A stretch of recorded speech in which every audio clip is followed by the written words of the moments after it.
Welcome back to the channel. Just gonna let you know that I've been meaning to do this for a while. I've been back for almost a week.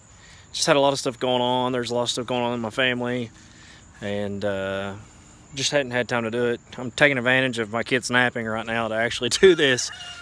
So I'm gonna try not to be too boring or whatnot, but come out here to talk about the diesel. As you can see, it's hard filming this with an iPhone. So let's get to the meat and potatoes. We're looking at a 6.0 Power Stroke out of a 2005 F-250. I bought the truck in 2009 with the original motor and transmission and all that. And it went down back in, I want to say, April. And I sent it to a place that we all know famous for making videos about Power Strokes. If I have to say the name, then you guys clearly don't know what you're talking about. So I sent it there. He agrees, to fix it for free. He said, ain't gonna cost you a dime. You get it to me, I'll make sure you get it back and it'll be in good running condition. So I sent it to him. Cost me, just shy of $500 to get it to him and get it to him in Georgia. And he calls me and says they got the truck and then wanted to know what the payment plan was, his financial guy.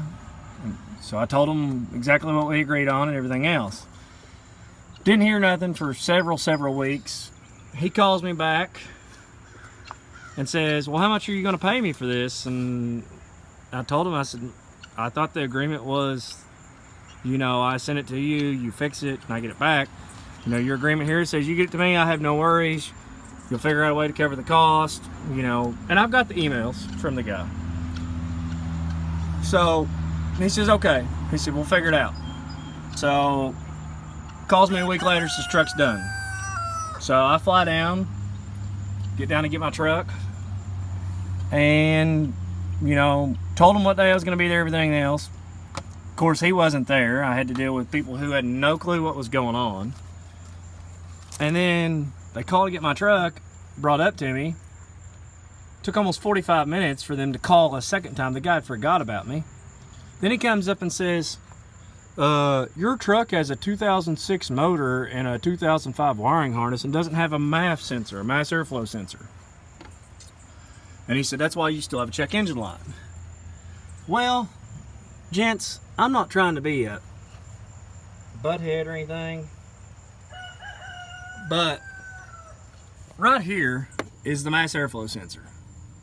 Exactly where it's supposed to be, plugged in, the entire 9 yards. So, yes, they put new injectors in my truck. They put a new gas pedal on my truck. They put a used, air AC compressor in my truck. Fine, right? But to come up with a story as bizarre as saying my motor, somewhere between Kentucky and Georgia, got a engine swap.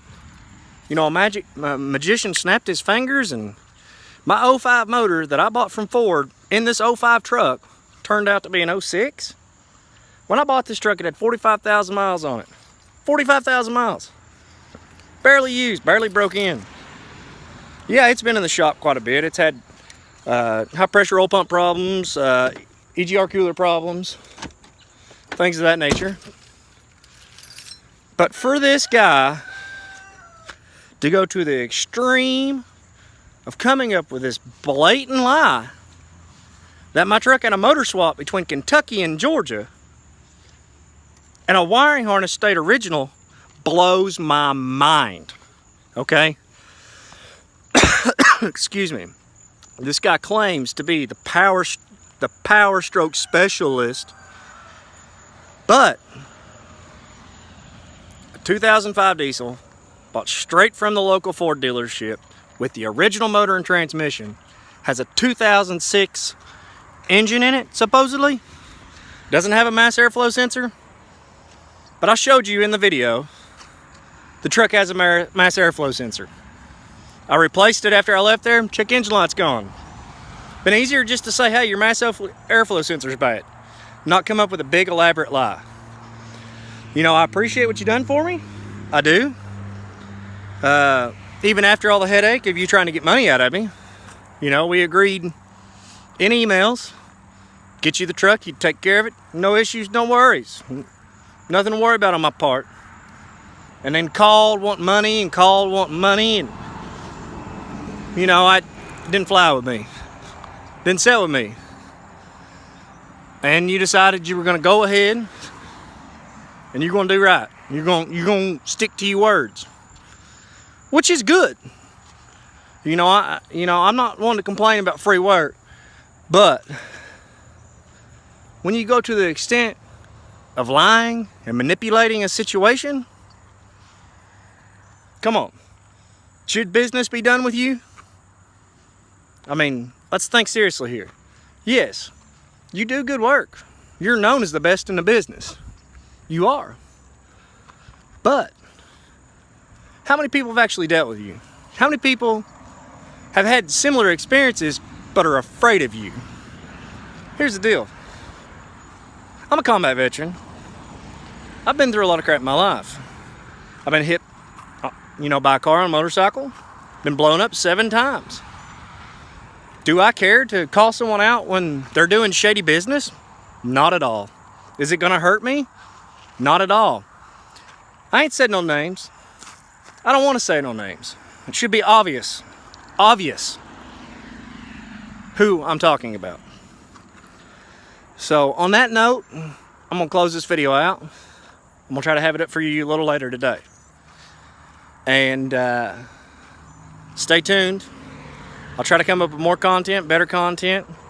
We'll start doing some gun stuff maybe here soon. I'm in the process of trying to figure out what's going on with my family, and you know, my wife, her great grandma just passed away, and we just got a lot of stuff going on. So be patient, you know, give me some likes, give me some subscribes, some comments. Let me know.